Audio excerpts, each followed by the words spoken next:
So Mary Foy, once upon a time, was a very prominent Los Angeles resident. She lived from 1862 to 1962 and just so happened to be our first woman city librarian. Her family happened to be friends with the mayor, and he advised her to personally appeal to the 12 members of the city council, which she did, and they gave her the job, even though she was only 18 years old and had no previous library experience. But Mary Foy always took whatever she did very seriously. So after being appointed, she went up north and she studied under the directors of the Oakland Public Library and the San Francisco Public Library, did a crash course in librarianship, and came back down, where she oversaw the Los Angeles Public Library, which at the time was located in 3 rooms in the Downey Block over by Temple and Main. It was above a saloon. So among many of her duties, Mary Foy would sometimes settle bets that were taking place in the saloon using the library's resources. So she was our first librarian to institute a cataloging system. And we do have a photo of Mary Foy early on with a sack where she would collect fines. At the time, it was a subscription library, so she would collect subscriptions. So she always had that money right next to her. Mary Foy early on grasped the significance of women's suffrage and became very involved in the movement here in Los Angeles and in California. So she was a member of 2 of the prominent organizations and helped bring about giving women the vote in California in 1911. She died just a few months short of her 100th birthday, witnessed a lot within the city of Los Angeles. You know, she was around and spoke about seeing the first gas lights on Main Street. So she was such a prominent citizen. She ended up becoming a major advocate for Los Angeles history. She grew up in a house at the corner of 7th and Figueroa, which was now the site of the Wilshire Grand Hotel. It was eventually moved to Whitmer Street, and it's now actually still standing. It's on Carroll Avenue in the Angelino Heights neighborhood. She had been born in a house that is over at the Postal Annex near Union Station. So she was very much a part of Los Angeles, including Central Library. When she passed away in 1962, her body was actually laid in state in City Hall. That's how prominent she was. And so I hope having this plaque up in Central Library, people will see it, will become interested, and I hope it'll be a springboard for them to learn about the many women that have contributed so much to the Los Angeles Public Library system. All of us at the Los Angeles Public Library are proud to honor Mary Foy on the centennial of women's suffrage. She was a tremendous advocate for public libraries here in the City of Angels and a pioneer among women in library science.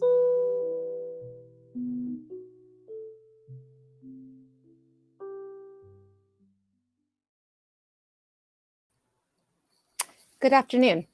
I'm Christina Rice, Senior Librarian of the Los Angeles Public Library's Historic Photo Collection.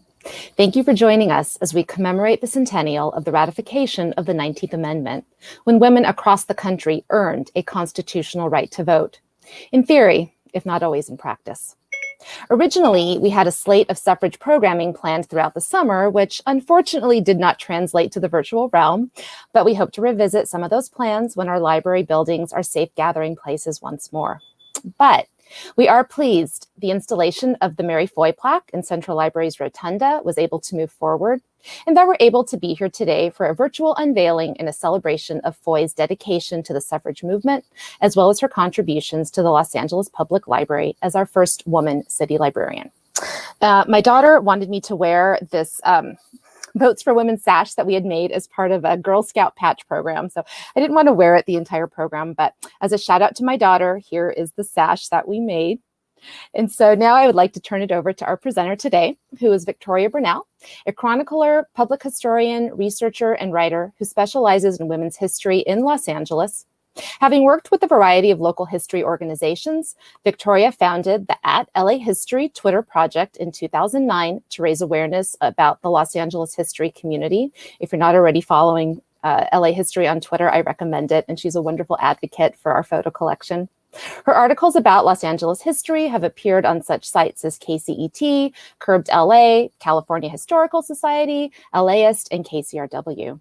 For Los Angeles Walks, Victoria leads an annual Mother's Day Women's History Tour in downtown Los Angeles to honor her own mother, who was also a passionate about documenting women's stories. She graduated with a dual master in global media and communications from USC's Annenberg and the London School of Economics. And I ran into Victoria last October at the annual Archives Bazaar at USC, which is going to be taking place virtually this year, and to ask her about presenting about Mary Foy to coincide with the unveiling of the plaque. And before I could even finish my sentence, she said yes and was so enthusiastic about it. And I appreciate that, originally it was going to be at Central Library and we were going to have cake. And, one day we will do something at Central Library for Mary Foy with cake. But in the meantime, I really appreciate Victoria taking the time and to share her expertise and to come into the virtual world to share some of her knowledge about Mary Foy. Victoria, I now turn it over to you. Thank you. Great.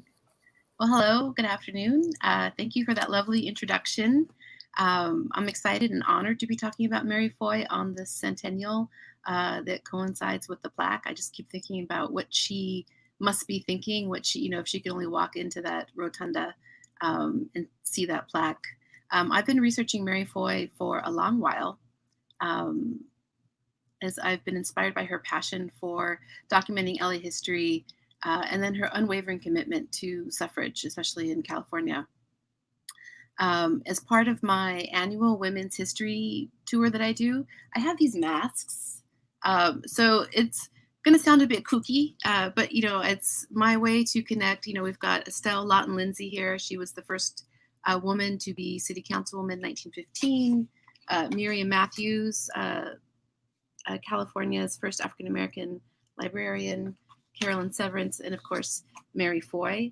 And I know, again, it's a bit kooky, but it's a way to kind of connect these faces to the places that we walk through.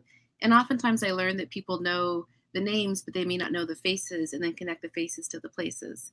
So I have these people will be here supporting me. Again, I realize it's quite silly, but then again, I do like to get a little silly with the history. But to get back to the presentation, Mary Foy has always stood out because she was just had this tireless commitment to gathering LA history stories. And it was through her history work that I came to learn about her work in suffrage. And so this presentation is going to look at suffrage through Mary Foy's experience, which will center around the California 1911 election, because there's so many suffrage stories that can be started through 1870s to the present day, as there are women and everyone is fighting for voter rights.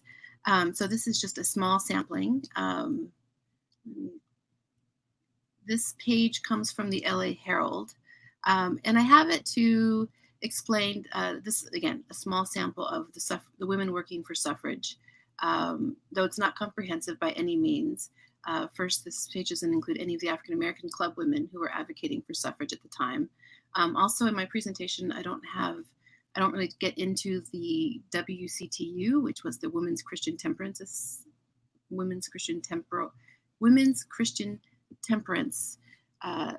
Union, I believe. And they were active locally, they were active nationally in helping to get suffrage across. But again, this is just a small look at suffrage through the people that came in contact with Mary Foy. This page actually wasn't meant to even be comprehensive. It was just the LA Herald showing the suffrage supporters in comparison to its competitor, the LA Times, which did not support suffrage. Oops. So to get started, we're going to look at Samuel Foy. This is Mary Foy's father. He arrived in Los Angeles about 1852, and Mary Foy would credit her father for her love of politics. He would take her to these rallies and parades around the 1850s and explain to her what was happening. And that's where she felt this love of politics. He originally came from Kentucky, moved to Mississippi, and in the process learned the saddle trade, and brought it. He took a ship around through Panama to California, first landing in the gold fields, and then came down to LA about 1852. And he opened up the saddle shop in 1854. He did kind of get into the cattle trade as well, so he did do some cattle drives up to the mining camps. So this is an ad in the Bella Union for his saddle shop, which he died in 1901, but the saddle shop continued until the 1920s. So now we're going to look at Mary Foy's mother, and this is Lucinda Pet Macy. Pet was her pet name. Sorry, that's a silly joke. And her Lucinda Macy came as a young girl. She would have been 5 or 6. Her family traveled across the plains with an ox team, and they arrived first in Almonte in 1850, and then they came to LA in about 1852, living in about 3rd and Broadway. Her father's name was Obed Macy, and there were a lot of people who took over management of the Bella Union, and he was one of them. So in 1853, I think he took it over and updated, cleaned it, updated it, and ran it for about a year before he sold it. He was on the city councilman. He was a city councilman, and then considered the first medical practitioner in the city. And in 1857, he buys land near the Zanja Madre.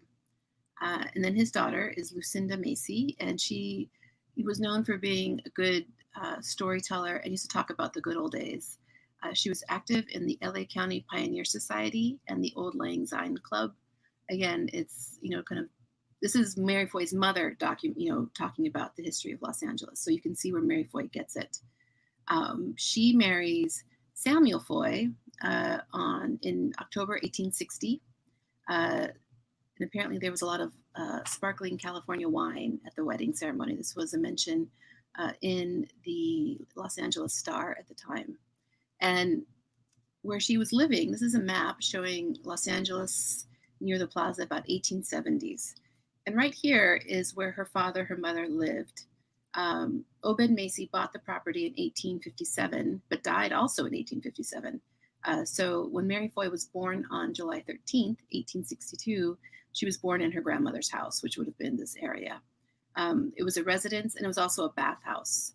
And so it was said that Obed Macy right here is the Zanja Madre, and he had a water wheel that would collect water for the bathhouse, this is also where he was his medical practitioner. But again, he died in 1857. So Mary Foy never met her grandfather. But the street, you can see right here, Macy Street, was named for not just Obed Macy, but his son Oscar, which would have been Mary's uncle, was also active in city council and various civic endeavors. So Macy Street was named for the Macy family, which, according to what I was reading, it was not previously named. And as most people know, this was named, the name was changed to Cesar Chavez later. But you can still see, Macy Street Viaduct, and it's all named for Obed Macy. I'm just going to check my notes. Also should mention that Bath Street, right here, Bath Street was widened to join with Main Street, which here it says Calle Principal, which is Main Street. So this starts to be demolished as well. But from there, the Foy family moves about 10 years later to, this was a little ad for the Alameda Bathhouse that Obed Macy ran. Again, he died within months. So I'm not sure if this is his ad or the people who took over the property. So the Foy family moved to the corner of 7th and Figueroa, which you saw in the video. This is actually one of my favorite photos of the property. This is the house right here. Because this building still stands. It's the Restaurant Engine Company number 28. And it's just amazing to me to see all the huge skyscrapers that dwarf it. They moved here about 1871, 1872. And as you can see, here's the map of the Foy house. This is Pearl Street. Though when they moved here, it was Grasshopper Street, but changed later into Pearl Street. And then I think it came Figueroa in the 1890s. And there was the lot was spacious and shaded with towering blue gums, is the way Mary Foy would remember this. And people used to cross along here. They wouldn't walk all the way around the corner. They would cross. And apparently there was a goat, and the goat kept eating at people, so they had to put up a sign that said, "Beware of goat." But this sign, this house, they sold Samuel Foy dies in 1901. And then there's a story where Mary Foy says that her mother couldn't handle the motorcycles that were coming down Figueroa. So they sold the property, I believe, around 1919. And then the house itself moved to Whitmar Street. This is a page from Mary Foy's scrapbook held at the Los Angeles High School Alumni Association, which I actually, last year's Archives Bazaar, they brought this Mary Foy scrapbook, and I was just in awe to see, because I believe the Huntington has some of her scrapbooks, but that is not publicly accessible. And so it was just really impressive to see the home as it sat on Whitmar Street along with a plaque. Today, it's on Carroll Avenue. I took this photo a long time ago, but I'm sure it still looks like this. And it's considered the oldest house on Carroll in Angelino Heights. And it was designed by the same architect who did St. Viviana's, which was Ezra Kaiser. And so from here, Mary Foy went to Los Angeles High School. It was the first high school opened in 1873. It was the only high school from 1873 to 1900, and it was the top pound cake hill. This is a little article that talks about the senior class and what Mary Foy's project was. As you can tell, or as it's interesting for me to see that clearly she was of some type of society, at a society level, kind of in the culture of Los Angeles, because her every action seems to be documented in the LA Herald, including her senior project.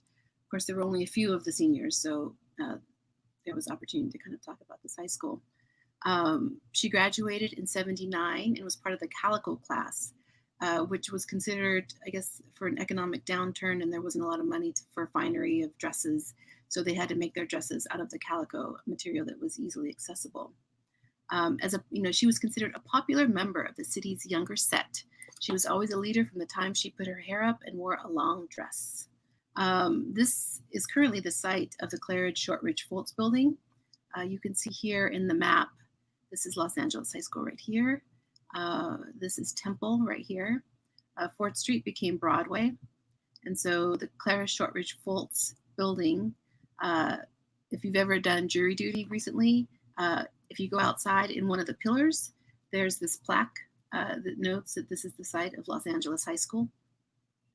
I think there's another plaque as well, but this is the one main for Los Angeles High School. And this becomes important. LA High School becomes important to Mary because she also starts the Alumni Association in the 1880s.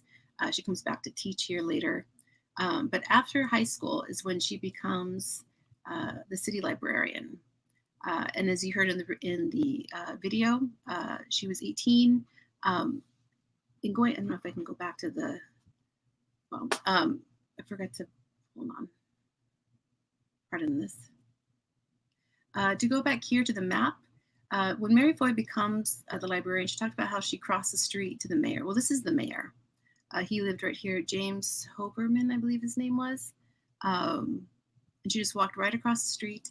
And he was the one that suggested that she talk to the rest of the city councilmen. So she does. There's a fun little article in the 1947 LA Times in which she's talking with the new librarian at the time, Harold Hamill. And it's this back and forth because she's sharing her advice as a librarian. And Hamill asks her, what did you tell the city councilman? And Foy says, well, I never knocked a single opponent. I just told him how well I thought I could do the work. And she explained that she would go up to Northern California for some library training.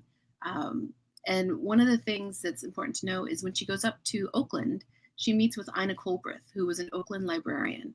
And Ina Colbreth would become the first California Poet Laureate in 1915.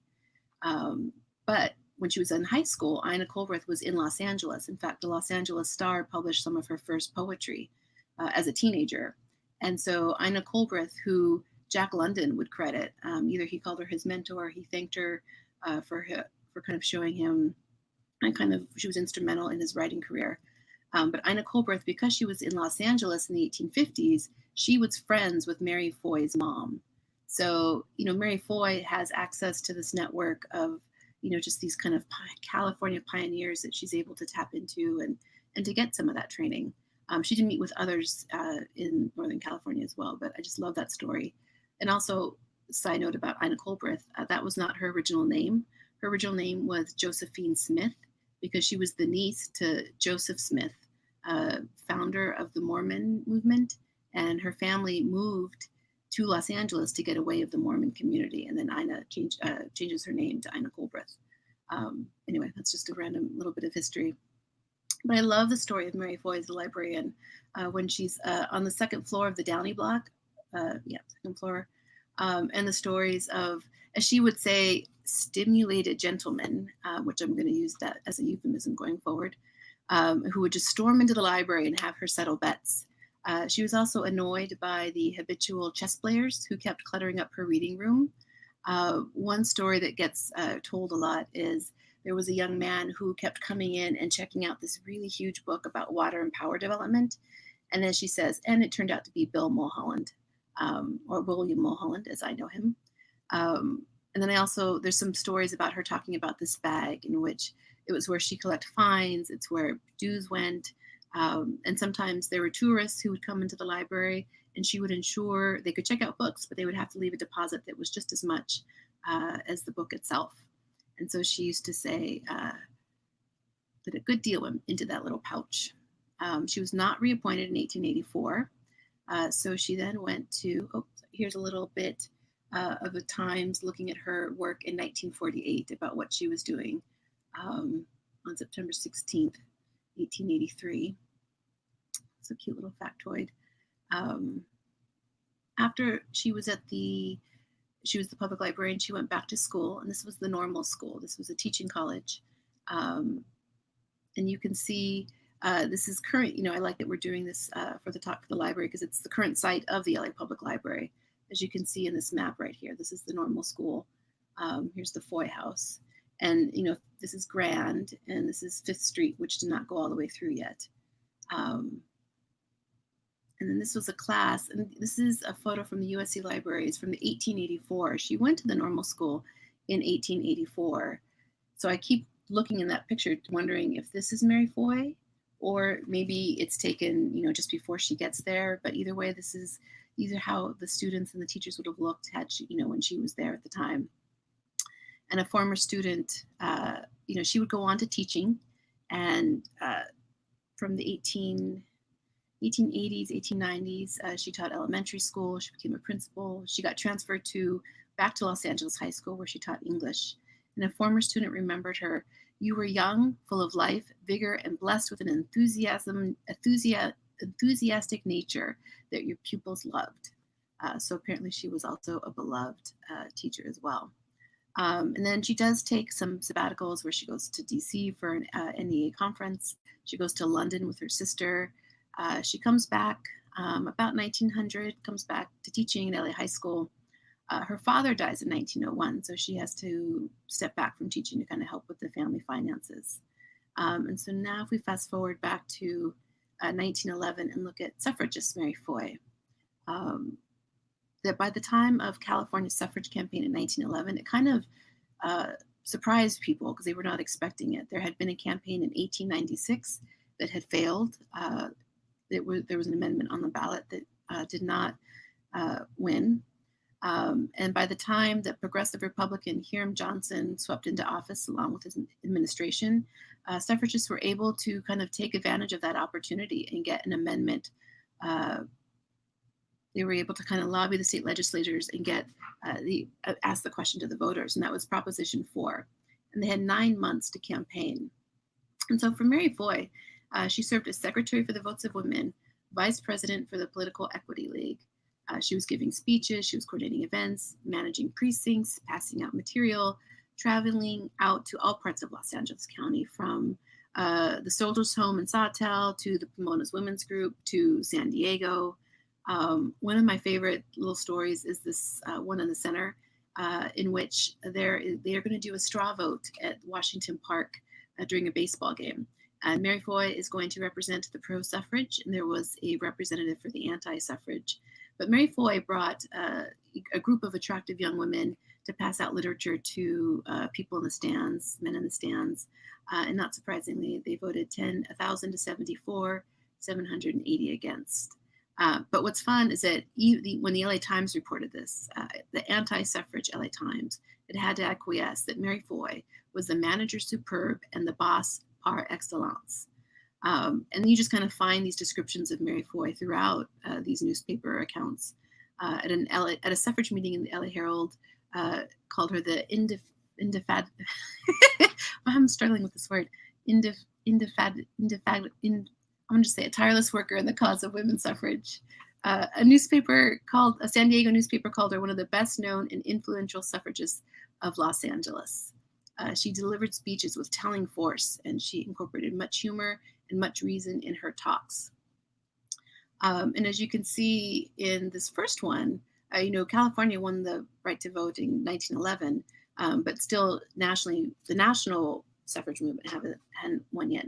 Would happen in 1919, which is today, the ratification of. But there was a huge march in Washington, D.C. in 1913.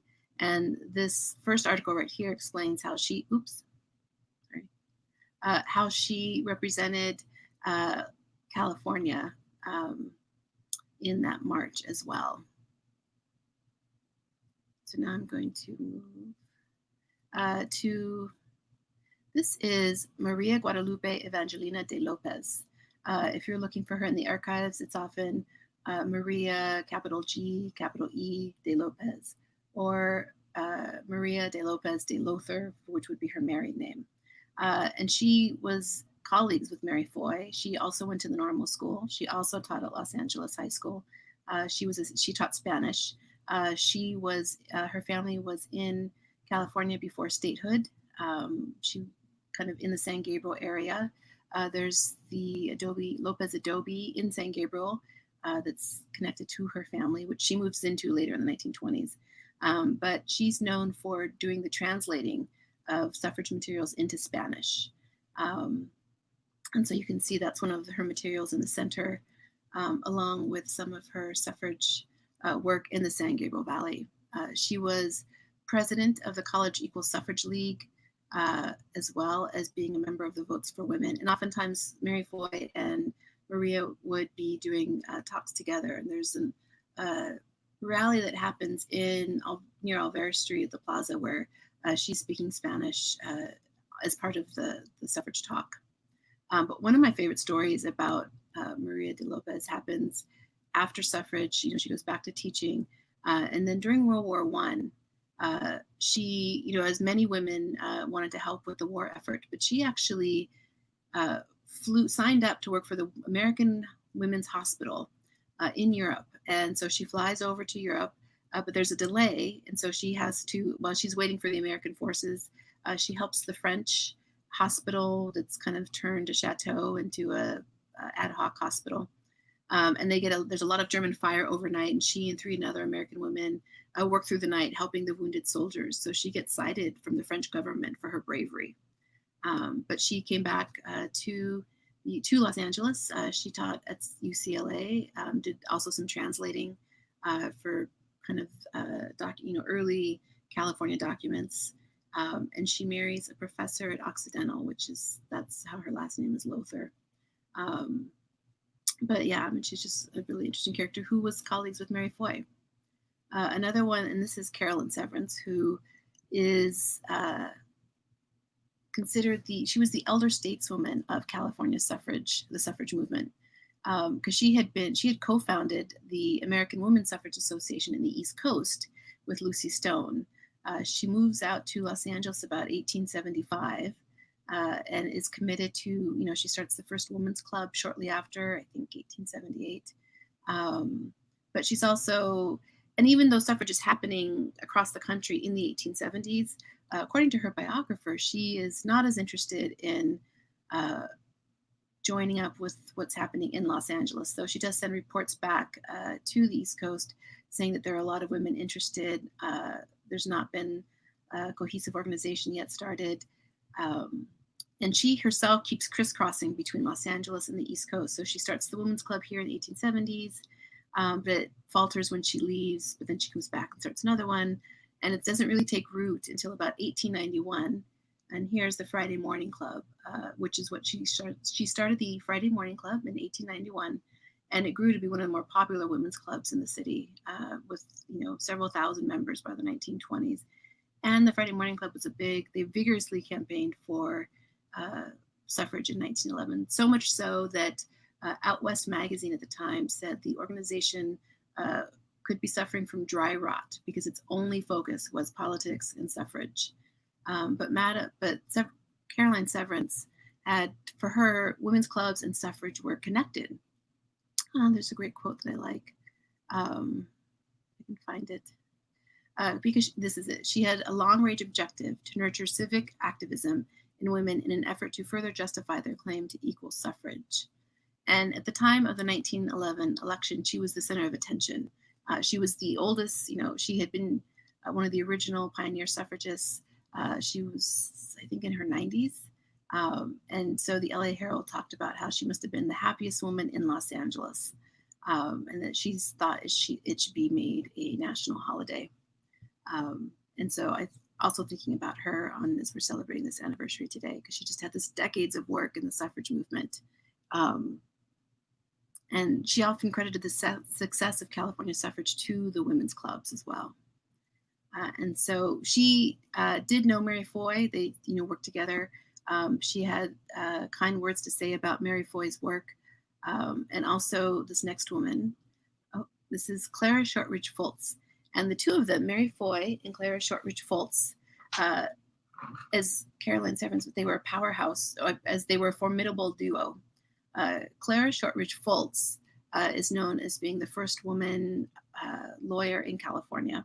But for the 1911 election, she was president of the Votes for Women Club, and Mary Foy was the secretary. And so the two of them, along with their Votes for Women team, were doing a lot of campaigning. And one of the first things they did in the Votes for Women Club was they asked 500 members to find 9 other women who would pledge themselves to spend 30 minutes a day for suffrage. They made sure that the Women's Journal, which was a suffrage publication, could be found in public reading rooms. They sponsored a debate on suffrage for 8th grade boys. They were really just trying to be creative in getting the word out about suffrage. And Clara, as I said, she was the first one to pass the bar in California, for California's first woman lawyer. And when she arrived in 1906, Los Angeles, a lot of the work she did for women lawyers happened up in Northern California. But when she arrived in Los Angeles, she opened up her office and she started offering law classes to women on Saturdays. And Mary Foy was one of the students. And so here's a little bit more on Clara Shortridge Foltz, because she's also amazing. It was in 1878 where she lobbied for this women's lawyer bill, so that women could practice law in Los Angeles. It's one of the earliest statutes in the U.S. allowing women to practice law. And there's this crazy story that I'm not entirely sure it's true, but she liked to say how that California's governor was not going to sign it, so she bolted into this group of men and would not accept the news that the governor had to sign it, and then he did. And so she and a woman named Laura Gordon helped kind of get more women involved in the legal profession. They helped with the inclusion of 2 clauses to the California Constitution that would guarantee equal access to employment and education for women. Of course, that was not necessarily put into practice, but it was on the books. As I said, she moved to LA in 1906 near the Hall of Justice, but eventually would open up her office off 2nd and Broadway. And she did a lot of firsts. She was the first female deputy district attorney, founder of the public defender movement, she basically drafted a model statute and lobbied for the passage in many of the states. And there used to be an exhibit in the public defender's office about Clara Shortridge Foltz. She was the first woman to serve as legislative counsel, prosecute a murder case, serve as deputy district attorney in Los Angeles. And in her spare time, she did, suffrage, votes for women. And like Mary Foy, she's speaking everywhere. She was an amazing orator. She was popular for suffrage events. And she had also been involved with the national campaign. So she knew Susan B. Anthony, Elizabeth Cady Stanton as well. And in 2002, due to her biography was written around that time. And so it was the biography that kind of spurred the name change of the criminal court building downtown as the Clara Shortridge Foltz Criminal Justice Center. And the last time I had jury duty, there were, some of these photos could be seen in that building. So now we're going to go to, this is Eva Carter Buckner, who was a suffragist, poet, and songwriter. And she came to Los Angeles in 1910, And according to the 1919 book Negro Trailblazers of California, the author Delilah Beasley wrote that Eva Carter Buckner gave so much time to suffrage. And again, she was a poet. And so here on the left is the poem she wrote for suffrage that was published in the Liberator, which was an African-American newspaper based in Los Angeles. And then to the right of her is a poem she wrote to honor Charlotta Bass, who is one of my favorite women of Los Angeles, and who I've seen reference that Charlotta Bass advocated for suffrage. Charlotta Bass arrived in Los Angeles in 1910, took over the California Eagle in 1912. And so, but I don't have access to those early California Eagles, so I can't see for myself the ways that she advocated for it.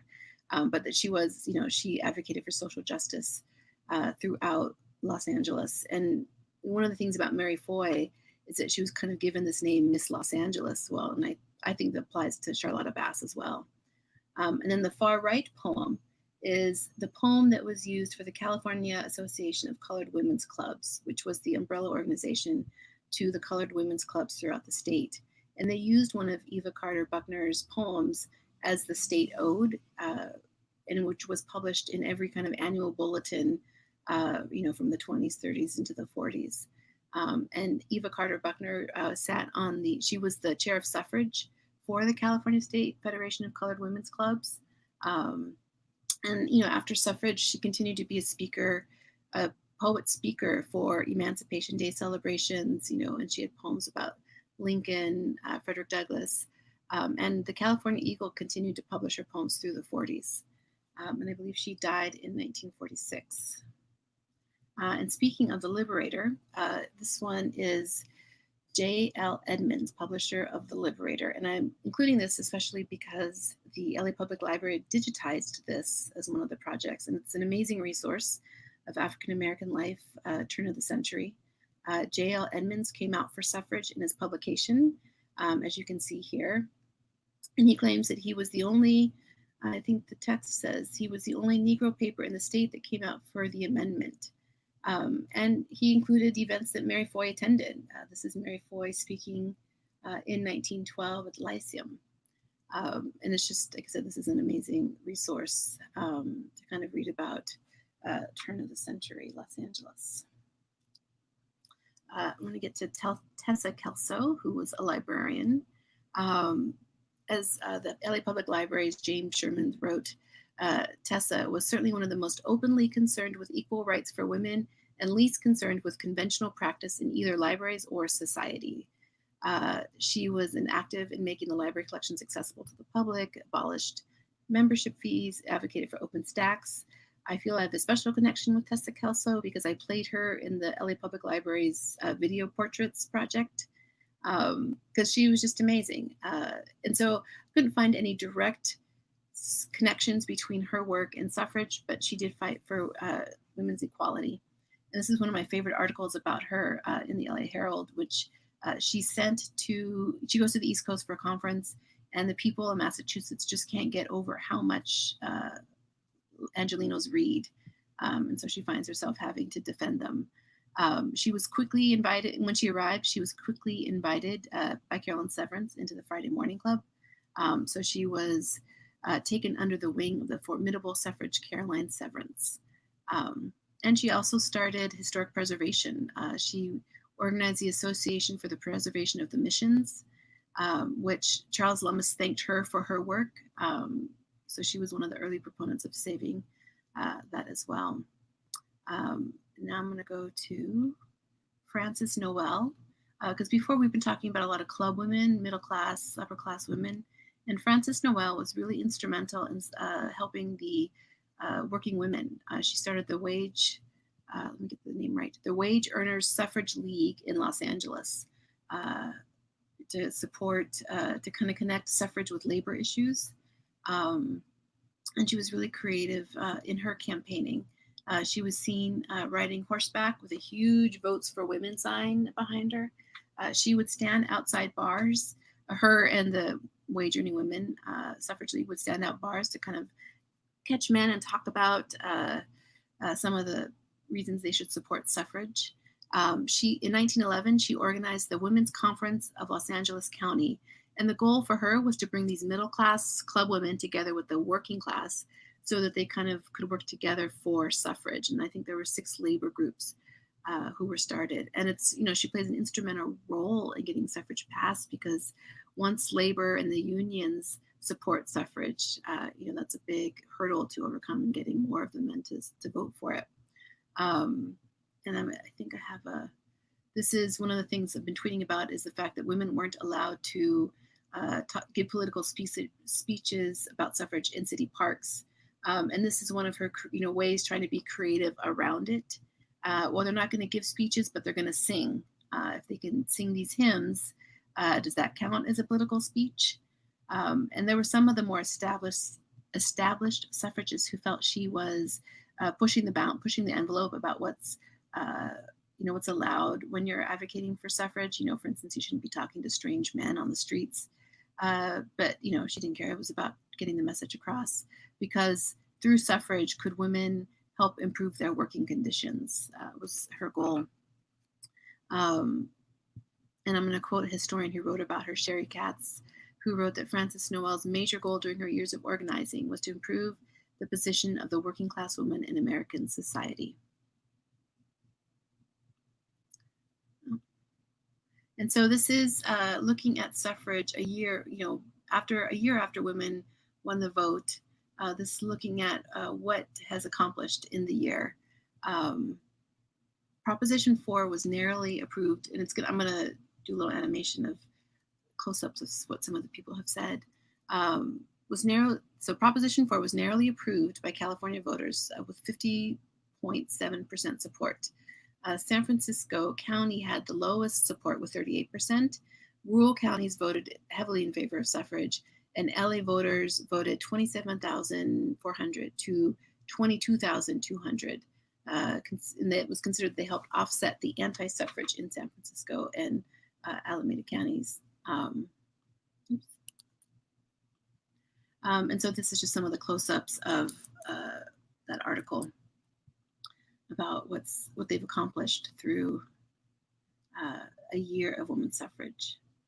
And as you can see here, Mary Foy, along with Miss Florence Collins Porter, have been nominated members of the Electoral College.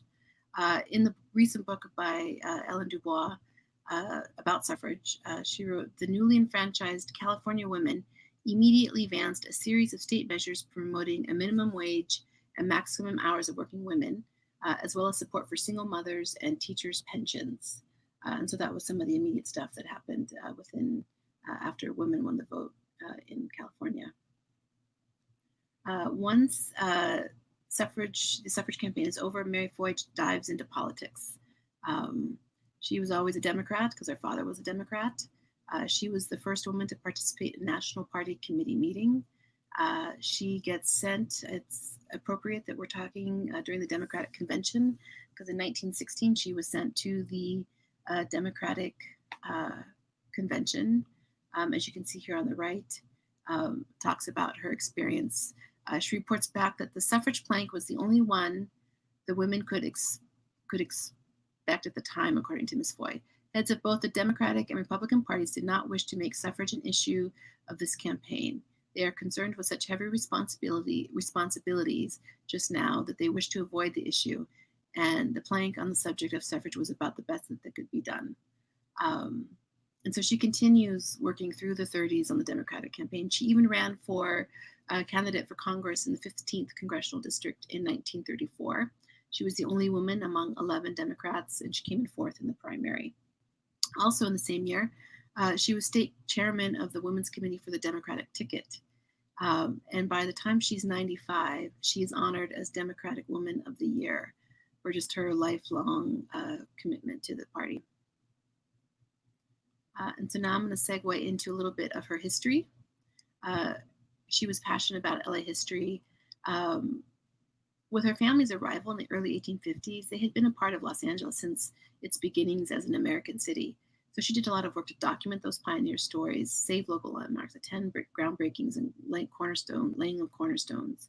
I like this article, one, because I want to know what happened to these posters. There were 23 large-size posters developed by the Downtown Businessmen's Association sponsoring the city birthday. I'm guessing that this was a birthday related to kind of the California centennial. California becomes a state in 1850.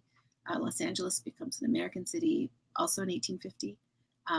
But I just love that there was this poster featuring her for the Foy house in the background, and I really would love to know what happened to it. I also find it funny here, this 1949 article, Mary Foy's mother's dream was that someday the largest hotel in Los Angeles would stand on the site of their homestead, and this is the spot where the Statler Hotel is to be built. Of course, they had no idea that this would also be the site of the largest building in Los Angeles, as the Wilshire Grand. As you can see here, this is the photo on the left, was taken July 1950. It's the groundbreaking for the Statler Hotel, which then became the Statler Hilton, which you can see here on the right. And I think if you look, the engine company number, the firehouse right here. And Governor Earl Warren attended this groundbreaking. When this hotel opened, there was a conference room called the Foy Room in honor of the Foy family who had lived there for so long. And of course, there's Mary Foy helping with the groundbreaking. And here's just kind of a sampling of the ways that she was working in Los Angeles history. Whenever there was a plaque going up, they turned to Mary Foy to ask about her childhood memories of growing up in Bunker Hill. We talked about Los Angeles High School here in the center. This is when it's being demolished because it had been moved and it was now in the way of the freeway that was going in. And she worked to preserve it unsuccessfully. She started the Los Angeles High School Alumni Association in the 1880s. She co-founded it, which continues today. It's a fun little booth to check out at the Archives Bazaar because, having been open since 1873, their materials of Los Angeles is just phenomenal. And then on the right, another thing that she started was called the First Century Families. And this was an annual lunch in which families from pioneers who'd been here since before 1881, which was the 100th anniversary of the city of Los Angeles. And these pioneer families first came together in 1939 for a fundraising tea, but they all loved being together so much that Mary Foy coordinated it into an annual tradition, and it's now called First Century Families. And I think it still exists, as at least it did 10 years ago. And it's just the descendants of these pioneer families that get together. Usually there's a talk or a lecture. And I like this quote that Mary Foy says that she's determined that these stories shall be told and written. She's not interested in their immediate publication, but recognizing the value of the source material to make sure that these little tales may go down on paper and be well preserved. And I think that's kind of, it's what drives me as a LA native with 100 years of family history in Los Angeles. And I just, one of my passions is ensuring that Angelinos interview their parents and their grandparents. And I feel this very much in the same spirit of Mary Foy, who who had also her parents and her grandparents who had lived with this in Los Angeles, and she was working to document those stories. As she gets older, she is here. It's funny because in the last 10 years of her life, the newspapers always are focusing on her birthday, and she will never give her age, supposedly. In her older years, she would spend 3 hours interviewing, writing down LA history essays. It's always a fun little quote that she never found time to marry. She wasn't prejudiced against it. She just was too busy to think about it. And then another woman who I research is Olive Percival. And so Olive Percival was a woman who was in Los Angeles the first half of the 20th century. And one of the things that she did, she kept little note cards of every person that she met, male or female. And she did have a little note card on Mary Foy. And what she wrote was that she met her in Amanda Matthews Spanish class, and described her as a distinctly able, rich woman and always vitally interested in something. And so I like that little quote about Mary Foy. When she died, she did lie in state in City Hall. And as far as my research, she's the only woman to have lied in state in City Hall. There were several men, but no other woman other than Mary Foy. She's buried at Evergreen Cemetery. And I'm going to end with this quote, this signature in Olive Percival's guest book, which is at UCLA Library. It's not the most visual pieces, but I kind of want to end it with her phrase, "May we all live 1,000 years."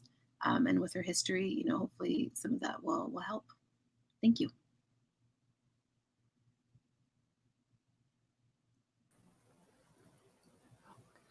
Okay, Victoria, thank you so much. That was fantastic. And I actually learned quite a bit. And I'm glad that you were able, yes, we're honoring like Mary Foy and the installation of the plaque, but I'm glad that you were able to incorporate so many of the key players in women's suffrage here in Southern California, because I don't think they get talked about nearly as much as some of the more national figures. Yes, exactly. And I feel it's really interesting because I was, just thinking about how we know these names like Susan B. Anthony, Elizabeth Cady Stanton. But, if you kind of just ask anyone on the street, can you name an LA suffragist? It's kind of, you kind of have to rack your brain, and it's unfortunate. And it's, they're, in talking about Maria de Lopez, I found one quote, a recent quote in which a historian claimed that she was the only Mexican American to campaign for suffrage. I find that so hard to believe. Right. And it just drives me to want to find more of those stories, which, as someone who has my own kind of family history in closets, how much of that history is still kept under beds and garages. So yeah, I would agree. We just need to get more of those stories. Yeah. Oh, it's there, because the photos from those beds and garages come to us often, which I'm very happy to take in. If you have questions, you can go ahead and put them in the chat on Facebook or on YouTube. We'll be taking a look. I did have a question for you, though, Victoria. So you're talking about, Mary Foy and how influential she was, and how, towards the end of her life, she was so celebrated, to the point that when she did pass away in 1962, her body laid in state at City Hall, which is incredible to think about. Until I started working at Central Library, I had never heard of her. So, and I think for a lot of us, we had never heard of Mary Foy. And the main reason I knew about her is that Central Library, before the fire and the expansion, there actually was a Mary Foy California room, which was in the old history department, which is now the children's department. And there was a dedication, after she died. And so, some of our longtime patrons would come in and talk about how much they missed the Mary Foy California room. Who's Mary Foy? And some of our longtime librarians, oh, well, Mary Foy, you must know. So if I didn't work at Central Library, I don't know that I would even know who she is. And my question is for somebody who, a little over 50 years ago was kind of a well-known name around the city. Why do you think she's not as well-known now? Well, I think that, there were a lot of women who were critical and instrumental at that time that we don't know. I think about Estelle Lawton Lindsay, who was the first woman to run for city council before Roz Wyman did. And no one knows, very few people, even less, know that name. She was the first woman to be acting city mayor. And so I think, Mary Foy, outside of the communities and the organizations that she founded, I think the people at the LA Public Library know the name. Probably if you go to the First Century Families group, they know the name. If you go to the LA High School Alumni Association, they probably know her name. But outside, there isn't, because there's also no physical space to get anyone to be curious about her, which is why I'm grateful that there's a plaque, because I look at those plaques that are on the walls. I have pictures from some of those plaques and want to know more about. So I'm glad that there's now a woman who's featured there. So hopefully that will help. And like I said, there was the Foy conference room at the Statler Hotel, which is gone. There's the Foy room in the public library, which is gone. So there's no kind of markers. I'm not saying we need to have a statue or anything, because I think there's so many other people as well that need to be profiled.